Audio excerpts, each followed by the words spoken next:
तुम्हाला तुमच्या मित्रमंडळापैकी कोणी असं तुमचा ट्रॅक चेंज करण्याचा प्रयत्न नाही केला? हो, म्हणजे त्यावेळी कसं थोडं आपण यंग असतो, बॉलिवूडचा इन्फ्लुएन्स होता तर होती.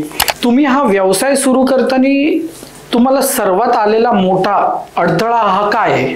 सिव्हिल इंजिनिअरकडे जाण्यासाठी कुणी प्रेरणा दिली? नमस्कार मित्रांनो, आज आमच्या सोबत आहे तेजस, जो एक मराठी मुलगा आहे आणि खूप कमी वेळात त्यांनी व्यवसायाकडे लक्ष टाकलंय. आपण लहान असताना आपण क्रिकेट, फुटबॉल, चेस अशा कित्येक साऱ्या गेमिंग कडे वळतो, पण ह्या तेजसने एक व्यवसायालाच गेम बनवलेला आहे आणि खूप कमी वेळात नवीन जनरेशन साठी एक नवीन प्रेरणा घेऊन आलेला आहे आणि त्यांनी व्यवसायाकडे सुरुवात केलेली आहे आणि तो म्हणजे आहे कन्स्ट्रक्शन. कन्स्ट्रक्शन हा व्यवसाय माणसाला 60-60, 50-50 वर्षाचा अनुभव केल्याने ही कंपनी उभा राहते, पण त्यांनी नवीन शिकून येऊन सिव्हिल इंजिनियर करून आणि या सगळ्या गोष्टीचा अभ्यास करून तर हा व्यवसायाकडे वळालाय. मग जाणून घ्या तेजस कडूनच त्याचा प्रवास कसा होता. नमस्कार तेजसजी. नमस्कार. तुम्हाला लहान वयात बिझनेस कडे कसे वळालात? लहानपणी मी माझ्या आईच्या खूप जवळ होतो, कारण की माझे पप्पा जॉबला असायचे. मग ते जेव्हा जॉबला असायचे, माझी आई एकटी असायची व मी आणि माझी बहीण असायचो घरी. मग त्या क्षणी माझ्या आईचे भाऊ, माझे मामा, त्यांचे वडील म्हणजे माझे आजोबा ते सतत भेटायला यायचे. मग जेव्हा ते यायचे ते चांगले गाड्यात यायचे, घडी चांगली घालायची व त्यांचा राहणीमान मला खूप आवडायचा. मग मी आईला विचारलं की हे म्हणजे काय करतात की तुला वेळ पण देतात, फॅमिलीतही वेळ देतात आणि पैसेही कमवतात. मग आईने सांगितलं ते व्यवसाय करतात. तेव्हा मला समजलं की व्यवसाय म्हणून काही असतं. अच्छा, तुमच्या यशाच्या मागे असा कोणता क्षण होता जेणेकरून तुम्ही व्यवसायाकडे वळाले? जसं लहानपणापासून मला जेव्हा ते निर्माण झालं की मला व्यवसायच करायचा, माझं माइंड खूप मी डेव्हलप केलं की मी व्यवसाय कसा करू शकतो, कुठून करू शकतो. मग तिथून मी माझा एक पहिला व्यवसाय चालू केलेला, एक बाईक वॉशिंगचा होता. मग त्यानंतर मला समजलं की अजून बरेच काही आहे आणि जसं मी शिक्षण घेत होतो सिव्हिल इंजिनिअरिंगचं, मग मला समजलं की मी कन्स्ट्रक्शन लाईनीतही व्यवसाय करू शकतो. मग तिथून मला समजले की मी सुरुवात केली की मी आधी काही करू शकतो की जिथे मला पैसे न लागता मी काही स्किल्सवर पुढे जाऊ शकतो आणि व्यवसाय एक निर्माण करू शकतो. मग तिथून मला समजलं की एक लाईन आहे जिथे एस्टिमेशन अँड कॉस्टिंग बोलतात. मग मी आधी ती सर्व्हिस प्रोव्हाइड करायचा प्रयत्न केला लोकांना. मग तिथून माझं सर्व बदललं. मग जसं मी बोललो आधी की माझे आईचे वडील जे आहेत, माझे आजोबा व माझे मामा, ते भेटायला यायचे आईला, ते खूप चांगल्या गाडीत यायचे. मग तेव्हा जसं मला समजलं की व्यवसाय म्हणून काही असतं, मग त्या क्षणी मी विचार केला की मला व्यवसायच करायचा आहे. मग जेव्हा मी शिकायला लागलो, कॉलेजमध्ये आलो, आधी डिप्लोमा घेतला. मी डिप्लोमाच्या वेळी मी एक छोटंसं बिझनेस बोललो मी माझ्या स्वतःला ट्राय करू. ज्यावेळी मला मी इयरफोन घेऊ शकणार होतो, एक 10,000चे इयरफोन आपण आजच्या वेळी नॉर्मली घेतो. मग विचार केला हे इयरफोन न घेता मी एक मशीन घेतो आणि एक बाईक वॉशचा बिझनेस चालू करून बघतो. मग त्यावेळी मी ते बिझनेस चालू केला. मला चांगलं हे भेटलं, त्याचं रिस्पॉन्स भेटला आणि मग तिथून मला समजलं की मला व्यवसायच करायचा आहे आणि मी सोबत शिक्षण घेत होतो सिव्हिल इंजिनिअरिंग.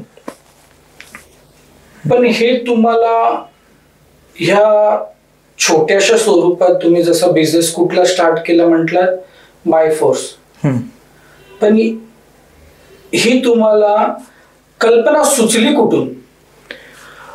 जसं मी सांगितलं की मला व्यवसायच असं काही निर्माण करायचं होतं. मग मी कमीत कमी जेवढं माझ्या हातात पैसे होते व माझा त्यावेळी मेंटॅलिटी होती, मी काही सुरुवात करू शकतो ज्याने मी काही पैसे उत्पन्न करेल. मग त्यामुळे मी विचार केला की हे मला सध्या एक चांगली अपॉर्च्युनिटी वाटते आणि मग मी ते सुरुवात केली त्याची. लोक कॉलेजला असताना गर्लफ्रेंड, मित्र, कॅफे हे संपूर्ण गोष्टीमध्ये घुसतात तुम्हाला असं वाटलं नाही की मी बी हे ट्राय करू? असं मलाही खूप वाटायचं, पण मला असं होतं की मला आधी सक्सेसफुल व्हायचंय, मला आधी माझे स्वतःचे पैसे बघायचे, मग त्यानंतर हे सर्व होत राहील. मोठी लाईफ आहे, मग त्यामुळे मी विचार केला की मी आधी बिझनेस करणार आणि माझे स्वतःचे पैसे जनरेट करणार. तुम्हाला तुमच्या मित्रमंडळापैकी कोणी असं तुमचा ट्रॅक चेंज करण्याचा प्रयत्न नाही केला? बऱ्याच जणांनी केला, बऱ्याच जणांनी, मी गव्हर्नमेंट जॉबलाही बरेच वेळ ट्राय केले. माझे वडीलही बोलले बिझनेस नाही, तू गव्हर्नमेंटवर ट्राय कर, गव्हर्नमेंटवर फोकस कर. मी 2 वर्ष एक्झाम्सही दिले, पण मला माहीत होतं सबकॉन्शियसली की मला व्यवसायच करायचा आहे. मग हे माझ्याकडून काय होणार नाही. मी ट्रायही केलं पण काही जमलं नाही, मग मी परत व्यवसायाकडेच वळालो. तुमची कॉलेजला गर्लफ्रेंड होती का? हो, म्हणजे त्यावेळी कसं थोडं आपण यंग असतो, बॉलिवूडचा इन्फ्लुएन्स होता तर होती. अच्छा, ती आज तुमच्या बरोबर आहे का? नाही, मग ते सर्व गोष्टी कॉलेजच्या वेळी सर्व संपून गेला आणि मी पण व्यवसायात खूप व्यस्त झालो.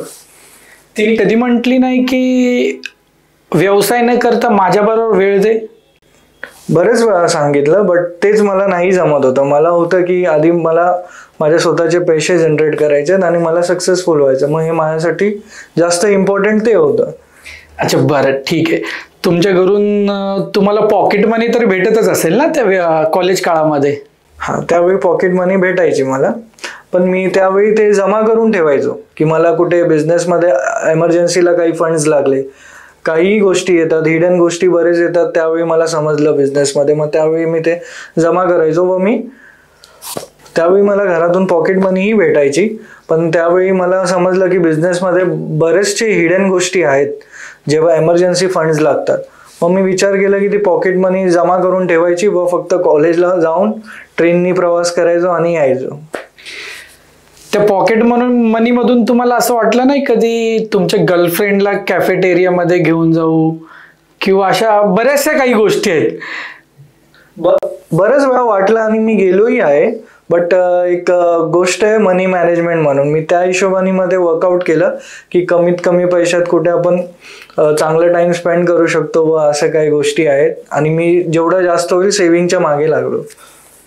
तुम्ही तुमच्या गर्लफ्रेंडला तुमच्या आईवडिलांना कधी भेटवलं नाही? नाही, जी गोष्ट कॉलेजमध्ये घडली तेव्हा मग आम्ही काय एवढंही नाही केलं पुढे. ते नवीन होतं, नव्याचे 9 दिवसासारखे, मग सर्व आम्ही हे केलं, स्टॉप केलं तिकडे. ठीक आहे. तर मग तेजसजी, तुम्ही हा व्यवसाय सुरू करताना तुम्हाला सर्वात आलेला मोठा अडथळा हा काय आहे? अडथळा असा होता की जेव्हा माझं कॉलेज संपलं, मी एक रनिंग बिझनेस टाकलेला, पण ते एक असं उत्पन्न जनरेट देत होतं की एक मीडियोकर फॅमिली, त्यात म्हणजे स्टेबिलिटी नाही आहे बिझनेसमध्ये. अडथळा म्हणजे त्यावेळी कसं होतं, जेव्हा मी कॉलेजतून निघालो, माझे बरेचसे मित्र पण होते, त्यांनी आपलं जॉब इंटरव्ह्यूज दिले, त्यांनाही चांगले पॅकेजेस लागले. माझे वडीलही बोलायचे की तू गव्हर्नमेंट जॉबला ट्राय कर, आणि माझ्या मनात होतं की मला व्यवसाय करायचा आहे. मग तिन्ही गोष्टीत मी खूप अडकलेला होतो की काय करू, कसं करू. मग आणि वाटायचंही की अरे हा एवढं चांगलं पॅकेजला लागलाय. त्यावेळी चांगला पॅकेज, छोटा पॅकेजही असेल तरी आपल्याला चांगलं वाटतं, कारण की त्यावेळी आपण काय उत्पन्न करत नसतो. आणि वडीलही बोलायचे की तू सध्या 2-3 वर्ष गव्हर्नमेंटवरच फोकस कर. मग इथे पण मी वडिलांचं मन कसं दुखवू, मग मी तेही ट्राय केलं. पण मला शेवटी करायचं होतं व्यवसाय. माझ्या मनात होतं की मी व्यवसायच करणार. मग कसं तरी मी स्वतःला समजवलं, घरी समजवलं की असं गोष्टी आहेत, मला व्यवसाय करू द्या, मी एक वेळा ट्राय करतो, नंतर मी परीक्षा नंतरही देऊ शकतो व जॉब मला इन फ्युचर नंतरही कधीही भेटू शकते. पण व्यवसाय मी आत्ता एक कुठेतरी स्टँड घेतला तर मे बी पुढे जाऊन मी सक्सेसफुल होईल आणि तेच व्यवसाय कंटिन्यू करेल. तुम्हाला सिव्हिल इंजिनिअरकडे जाण्यासाठी कुणी प्रेरणा दिली? माझ्या आईने याबाबत मला खूप पुश केलं की सिव्हिलच कर. मी आधी कॉलेजमध्ये मला कम्प्युटरमध्ये खूप इंटरेस्ट होता, मी IT मध्ये वळण्याचा खूप प्रयत्न केला, बट काही गोष्टींमुळे माझं ॲडमिशन काही तिथे झालं नाही. मग नंतर मला मेकॅनिकल इंजिनिअरिंगमध्ये ॲडमिशन भेटला, बट माझ्या आईने सांगितलं की अजून एक लिस्ट आली त्यावेळी, मग ते भर करून आणि तू सिव्हिलच घे. मग माझ्या आईनी खूप पुश केलं की मला तू सिव्हिल इंजिनिअरिंगच कर. तुम्हाला हे सिव्हिल इंजिनियर करताना तुम्ही सांगताय जसं तुम्हाला तुमच्या आईने पुश केलं, तुमचे वडील हे गव्हर्नमेंटमध्ये कुठल्या क्षेत्रात आहे त्यांनी कधी म्हटलं नाही त्यांच्या क्षेत्राकडे जा? नाही, त्यांनी असं तरी काही म्हटलं नाही. त्यांनी तेच सांगितलं की सिव्हिलमध्ये खूप चांगला आहे गव्हर्नमेंटला स्कोप, तू सिव्हिल कर प्रयत्न. आई पण तेच बोलते आणि माझंही मत तेच आहे. तर तू सिव्हिल इंजिनिअरिंग कर आणि सरकारी नोकरीवर जास्त लक्ष दे. कोण असं म्हणत होतं? माझे वडील. अच्छा, त्याची तुम्ही सिव्हिल इंजिनियर बद्दल काही सांगू शकता आम्हाला? आता आजच्या क्षणात सगळ्यात अल्टिमेट सिव्हिल इंजिनिअरिंग आहे. कारण की टेक्निकल असो तरी टेक्निकलला एक छत पाहिजे असते, एक रूम पाहिजे असतो, ते फक्त सिव्हिल इंजिनिअरिंगमुळेच पॉसिबल आहे. तर त्यामुळे सिव्हिल इंजिनिअरिंग सध्यासाठी अल्टिमेट आहे, ज्याने एक बेसिक नेसेसिटी लाईफची त्याने निर्माण होते. की आता आपल्याला रस्ते जे भेटत आहेत सिव्हिल इंजिनिअरिंग तर्फे भेटत आहेत, आपल्याला रेल्वेज यूज करायला भेटत आहेत सिव्हिल इंजिनिअरिंग तर्फे भेटत आहेत, एअरपोर्ट जे आपण बनवत आहे आजकाल आणि जे आपल्याला कन्व्हिनियंट होतं ट्रॅव्हलिंगसाठी तेही सिव्हिल इंजिनिअरिंग थ्रू होत आहेत. म्हणजे हे क्षेत्र खूप मोठं आहे, खूप युजफुल आहे आणि हे लाईफ टाईम खूप युजफुल राहणार लोकांना आणि ह्याच्याशीच सर्व जगणं आहे. सिव्हिल इंजिनिअरिंग ही एक खूप मोठी फील्ड आहे. ह्याला खूप टेक्निकल नॉलेज लागतो, खूप जास्त इंटेलिजन्स लागतं. आता आज आपण जिथे राहतो व जिथे उभा आहे ते एक सिव्हिल इंजिनिअरमुळेच उभा आहे. कारण की आपल्याला राहण्यासाठी घर जे नेसेसिटी आहे आजकाल तेही सिव्हिल इंजिनिअरिंग थ्रू होते. आपण गाडी चालवताना जे रस्ते आपल्याला लागतात व आपण कुठे ट्रॅव्हल करताना ट्रेनचे ब्रिजेस झाले व एअरपोर्ट इंडस्ट्रीमध्ये जे एअरपोर्ट्स बनतात, कनेक्टिव्हिटी असते, ते सर्व सिव्हिल इंजिनिअरिंग प्लॅनिंग थ्रूच होते. आणि त्यातही खूप मेहनत असते, खूप टेक्निकल नॉलेज, खूप गोष्टी स्टडी करायला लागतात, खूप सारे लेबर्स इन्व्हॉल्ड असतात त्यात. म्हणजे एक बेसिक ड्रॉइंग पासून एक मोठा आर्किटेक्ट आपण कसं बनवणार, एक स्ट्रक्चर कसं आपण हे करणार, त्याची वेट किती आपलं हे झालं पाहिजे त्या स्ट्रक्चरचा, काय क्लायमॅटिक कंडिशन्स येतात, ते सर्व गोष्टी सिव्हिल इंजिनिअरिंगमध्ये आपल्याला खूप बारीकीने नॉलेज ठेवून सर्व गोष्टी बनवायला लागतात. मग ते खूप इम्पॉर्टंट फील्ड आहे आजच्या बेसिक नेसेसिटीजला सुद्धा आणि पुढे शिकायला सुद्धा ही आणि व्यवसायातही खूप ही मोठी इंडस्ट्री आहे. आता सध्याला तुम्ही सिव्हिल लाईनमध्ये कुठल्या क्षेत्रात आहात? तुम्ही प्रायव्हेट सेक्टरमध्ये आहात की गव्हर्नमेंट सेक्टरमध्ये आहात? सध्या मी दोन्ही क्षेत्रातही काम करतोय. मी गव्हर्नमेंट क्षेत्रातही कॉन्ट्रॅक्टर म्हणून काम करतोय, प्रायव्हेट क्षेत्रातही कॉन्ट्रॅक्टर म्हणून काम करतोय आणि मी सर्व्हिसही प्रोव्हाइड करतोय लोकांना. मी एस्टिमेशनचे कामही काही वेगवेगळ्या ठिकाणी करतोय. आता तुम्ही प्रायव्हेट क्षेत्रात काय म्हणून काम करता? मी सध्या प्रायव्हेट क्षेत्रात एक कॉन्ट्रॅक्टर म्हणून काम करतोय. डेव्हलपर म्हणून एक माझे मित्र आहे त्याशी मी असोसिएट होतोय आणि सध्या मी सर्व्हिसेस प्रोव्हाइड करतोय प्रायव्हेटमध्ये, जे की एक फील्ड आहे त्याच्यात सिव्हिल इंजिनिअरिंगमध्ये एस्टिमेटिंग अँड कॉस्टिंग. त्यात आपल्याला लोकांना जे एस्टिमेट लागतं एक घर खर्च पूर्ण बनवायला काय आधी आपण समजून देतो. अच्छा, आणि हे गव्हर्नमेंट सेक्टरमध्ये तुम्ही कुठल्या बेसवरती काम करता? गव्हर्नमेंट सेक्टरमध्ये मी टेंडर्समध्ये काम करतो. जसे खूप सारे ऑर्गनायझेशन्स आहेत, PWD आहे, माडा आहे व BMC आहे. तर मी तशा क्षेत्रातही काम करतो आणि टेंडर्स मिळून ते काम पूर्ण करून गव्हर्नमेंटला देतो. आता मग हे गव्हर्नमेंट मध्ये तुम्ही म्हाडा म्हणताय, MMRD म्हणताय, PWD म्हणताय, हे तुम्ही म्हणजे कुठलं सिव्हिल वर्क त्याच्यामध्ये कम्प्लीट करताय? त्याच्यात मी जसं की आपले स्ट्रक्चर्स झाले. आता आपण मुंबईत राहतो तर तुम्हाला माहिती आहे मुंबईत स्लम्स बरेच आहेत. मग तिथे टेंडर्स निघतात की त्या स्लम्सचे इम्प्रूव्हमेंट करायचे आहेत आपल्याला. मग तिथे जसं कुठल्या स्लम्समध्ये गटरचा खूप इश्यू असतो, मग ते गटर पूर्ण रेनोव्हेट करून आपल्याला द्यावं लागतं. व कुठे म्हाडाचे जसे बिल्डिंग्स आहेत रिपेअर बोर्ड, मग त्याच्यात आपल्याला बिल्डिंग्स रिपेअर करून द्यावं लागतं. आणि जसं टॉयलेट स्ट्रक्चर्स आहेत जे पब्लिकली आपण आजकाल यूज करतो तेही आपल्याला कॉन्ट्रॅक्ट थ्रू बनवून द्यावं लागतं. व्यवसायामध्ये अडचणीच्या काळात तुम्ही कसे मोटिवेट स्वतःला करता? मी स्वतःला प्रोत्साहन असं करतो की मी जे काल माझ्या चुका झाल्या मी आधी त्याला स्टडी करतो व मी स्वतःला समजवतो की ठीक आहे, काल जे केलं आपण आज त्याच्यावर विचार करत बसलं तर आपण पुढे नाही जाणार. मग ते गोष्ट मी एक स्वतःला समजून आता ते डिफिकल्टीमधून कसं मी बाहेर निघू व कसं मार्ग काढू, कोणाशी बोलू, कसं गायडन्स घेऊ कोणाचा, मग ते गोष्ट विचार करतो आणि त्याप्रमाणे गायडन्स घेऊन मी परत वर्क करतो स्वतःवर आणि परत ते डिफिकल्टीमधून निघतो मी आणि असंच स्वतःला मोटिवेट करत राहतो. तुमच्या आयुष्यात डिसिप्लिन किती महत्वाचं आहे? मी लहानपणापासून सकाळी उठायचो ते रात्री झोपापर्यंत मी स्वतःला खूप बिझी ठेवायचो. मी विचार करायचो की आज काय करू आपण, भलेही ते कम्प्युटर गेम असो, कम्प्युटर गेम खेळायचो व काही स्टडी करायचो, नॉलेज गेन करायचो की मी पुढे कसं काही करू शकतो. जसं मी जे एक बिझनेस टाकला आधी बाईक वॉशिंगचा, तेही कुठे ना कुठे त्या नॉलेजमुळे मला कामी आलं आणि मी ते केलं. मग डिसिप्लिन हा एक खूप इम्पॉर्टंट रोल आहे. मग जेव्हा मी कॉलेजला आलो तेव्हा समजलं की मला आपल्याला थोडं फिट राहावं लागेल. मग तेव्हा मी रोज सकाळी अर्ली मॉर्निंग उठायचो, जिमला जायचो, जिमवरून येऊन मग कॉलेजचं आपलं सर्व बघायचं, कॉलेजवरून आल्यावर मग स्वतःवर थोडं लक्ष द्यायचं, ग्रूमिंग करायचो. हे सर्व गोष्टी खूप मॅटर करतात, जे खूप आजकालच्या नवीन जनरेशनला समजत नाही. ते ग्रूमिंगवर एवढं लक्ष नाही देत आणि मग स्वतःवर फिट ठेवायला एवढं लक्ष नाही देत. तर सोशल मीडियावर खूप टाइम आजकाल मी बघतो वेस्ट करतात. माझे बरेचसे मित्र आहेत, जेव्हा आम्ही सोबत असतो ते रील स्क्रोल करत असतात. त्या गोष्टींनी मी खूप इरिटेट होतो. मी बोलतो काहीतरी नॉलेजेबल बघ, एक मूवीज बघ जिथून तुला एक नॉलेज भेटेल, पण रील स्क्रोल करून काही होणार नाही असं. पण डिसिप्लिनशी तर मी कधीच काही कॉम्प्रोमाइज केला नाही. आजच्या काळात तुमचा व्यवसाय वाढवण्यासाठी अजून तुम्ही काय प्रयत्न करू शकता? मी व्यवसाय कसं वाढू हे मी सतत विचार करत राहतो. आता आपण पॉडकास्टच्या बसायच्या आधी पण माझा हेच विचार असतो की मी कसं माझा व्यवसाय वाढू, मी अजून कोणाशी भेटू, कसं गायडन्स घेऊ, लोकांना काही अट्रॅक्ट होईल, काय सर्व्हिसेस मी अजून प्रोव्हाइड करू शकतो ज्याने मी अजून माझा व्यवसाय वाढ करू शकतो.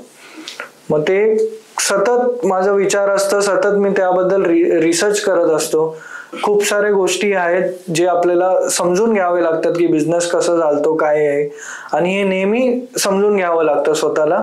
आणि त्या हिशोबाने मी चालतो आणि प्रयत्न करतो की मी यशस्वी अजून व्हावं, माझा बिझनेस अजून ग्रो करावं. आम्ही नेहमी लहानपणापासून बघत आलो की एक बिल्डरच्या मागे सिव्हिल इंजिनियर असतो आणि त्या सिव्हिल इंजिनियर बद्दल आम्ही नेहमी पुस्तकातच वाचलंय. पण आज प्रत्यक्ष आम्ही त्या सिव्हिल इंजिनियरला बघतोय जो पडद्याआड राहून ही संपूर्ण बिल्डिंग उभा करण्याचं काम करत असतो. पण या नवीन जनरेशनला तुम्ही सिव्हिल इंजिनियरकडे वळण्यासाठी काय सल्ला द्याल? आता आजकालच्या जनरेशन मध्ये पण आता आम्ही तर आधी एज्युकेशन गेलं एक टिपिकल एज्युकेशन, ज्यावेळी आम्हाला माहित होतं की इंजिनिअरिंग, डॉक्टर व कॉमर्स असतं. त्यानंतर जेव्हा इंजिनिअरिंग मध्ये गेले तेव्हा समजलं की सिव्हिल इंजिनिअरिंग करून काय असं असतं. मग आजकालच्या जनरेशन मध्ये बरेचशे गोष्टी आहेत, AI आहे, टेक्नॉलॉजीज आहे, मग असे यूट्यूब आहे, सोशल मीडिया माध्यम आहे ज्याच्यानी ते व्यवसाय करू शकतात. मग त्यांना सिव्हिल मध्ये वळवण्यासाठी आहे ना, त्यांना खूप जास्त आपल्याला स्कोप एक दाखवायला लागेल की ही खूप रिस्पॉन्सिबल फील्ड आहे, की तुम्ही लोकांना खूप ह्याच्यानी चांगल्यापैकी ग्रो होऊ शकता, लोकांनाही मदत करू शकता आणि खूप वास्ट फील्ड आहे, ज्या करून तुम्ही याच्या थ्रू खरंच गव्हर्नमेंट एक्झाम ही दिले तर खूप चांगल्या लेवलपर्यंत, खूप चांगल्या पोस्टपर्यंतही जाऊ शकता. तुम्ही छोटासा व्यवसाय केला तरी एक चांगल्या लेवलपर्यंतही सेट होऊ शकता आणि तुम्ही एक आपलं भारताला एक चांगलं दिशा देऊ शकता, चांगली आर्किटेक्ट देऊ शकता. त्यामुळे सिव्हिल इंजिनिअरिंग साठी मी प्रयत्न करतो की चांगले जनरेशन ग्रो व्हावे आणि त्या साईडला वळावे. आज हे जग AIचं आहे आणि आज संपूर्ण हे जनरेशन BTech, कम्प्युटर सायन्स ह्याकडे वळत आहेत. कोणी सिव्हिल इंजिनियर आणि मेकॅनिकल या क्षेत्राकडे कोण वळत नाहीये. तर ह्याला हे AI जबाबदार ठरते का? याला AI जबाबदार नाही ठरत. याला सोशल मीडिया, जसं आजकालच्या जनरेशनमध्ये पेशन्स लेवल खूप कमी उरला आहे. ते दर 30 सेकंदाला रील स्क्रोल करत असतात. माइंड कपॅसिटी खूप कमी जात आहे. त्यामुळे हे जे क्षेत्र आहेत, मेकॅनिकल झालं व सिव्हिल झालं, डॉक्टर, असे बरेच जे क्षेत्र आहेत त्याला खूप पेशन्स लेवल लागतं. खूप स्लो ग्रोथ आहे, बट एक रिस्पॉन्सिबल म्हणून ग्रोथ आहे. तेजसजी, आज संपूर्ण जग हे AI कडे वळत आहे. AI मध्ये कम्प्युटर सायन्स झालं, अजून डेटा सायंटिस्ट झालं, ह्या सगळ्या क्षेत्राकडे वळत आहेत.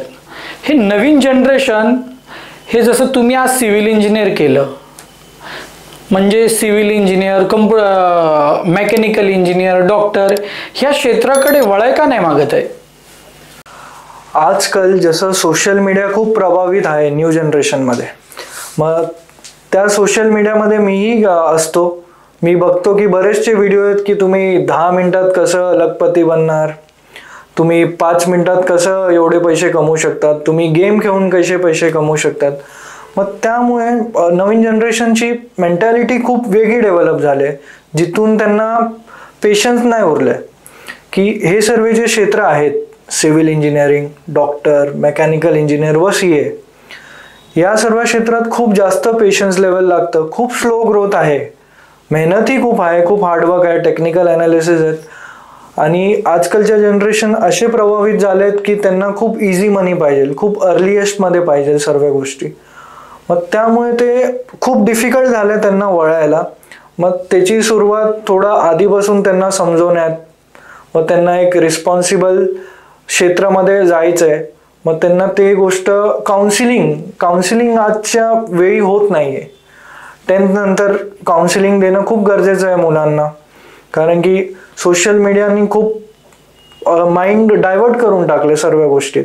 मग काउन्सिलिंग म्हणून एक मला असं वाटतं की सरकारने चालू केलं पाहिजे की 10वी नंतर मुलांनी कसं शिकावं, काय व्हावं, आणि कुठे त्यांना चांगली ऑपॉर्च्युनिटीज भेटू शकते व कुठे काही रिस्पॉन्सिबल जॉब्स ते करू शकतात, असं काही गोष्टी त्यांना काउन्सिलिंग दिली पाहिजे. कारण की AI व सोशल मीडिया झालं, सोशल मीडियाने फक्त एवढं शिकवलंय की तुम्ही व्यवसाय कसा करू शकता, पण त्याच्या मागची हिडन जे गोष्टी आहेत ते कधी ते समोर आणत नाही. मार्केटिंगसाठी ते त्यांचं करत राहतात आणि ते सांगतात की ह्याच्यात जावा, स्टॉक मार्केट करा, लवकर पैसे कमवा, सक्सेसफुलच व्हा, आणि त्यामुळे ते बरेचशा गोष्टी विसरून जातात. जे आधीचा एक जग होता तो आता किमान राहिला नाहीये. आता आजकाल सर्वांना सर्व इझी पाहिजे, खूप फास्ट पाहिजे.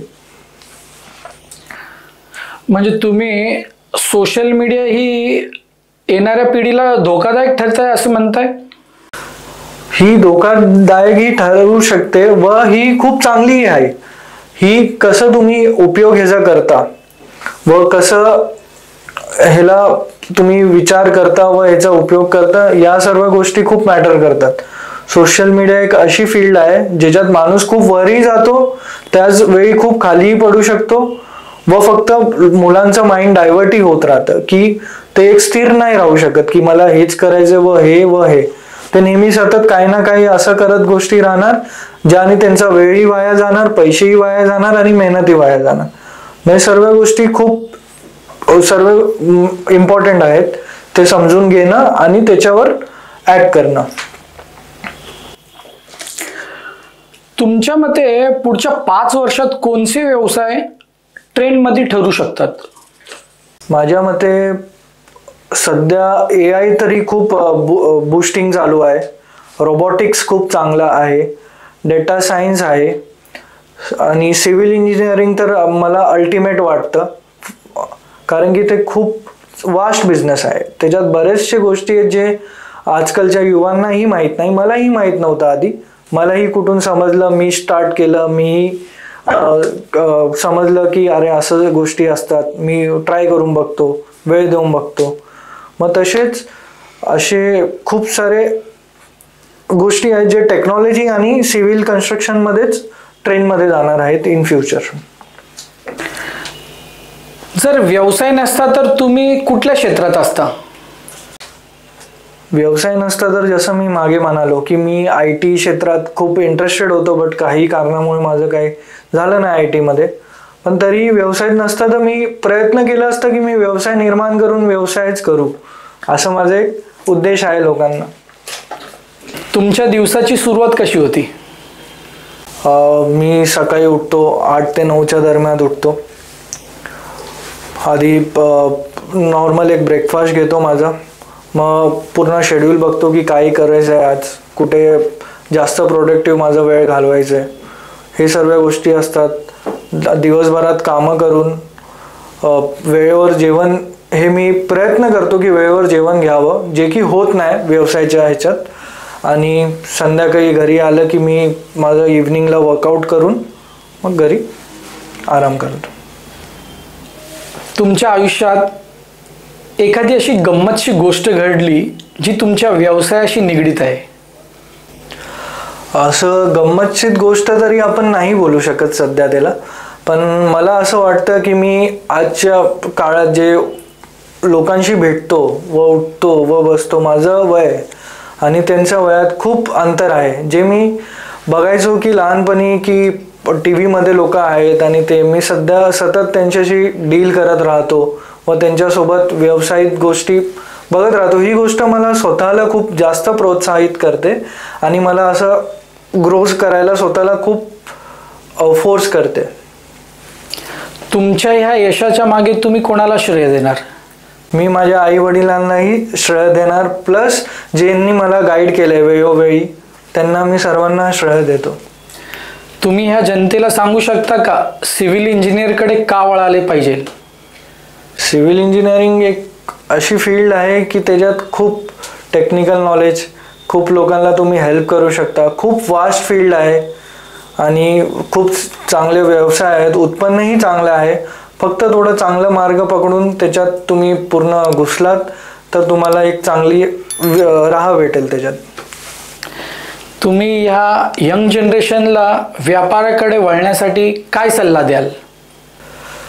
मी यंग जनरेशनला हेच सांगेल, तुम्ही कोणताही व्यापार चूज करा, त्याच्या मागे सतत राहावा, रिसर्च करा, तुम्ही कुठे चुकता ते नेहमी बघत राहावा की काय माझं चुकते, मी का नाही सक्सेसफुल होते, मी कसं त्याला डेव्हलप करू शकतो व मी बरोबर क्षेत्रात आहे.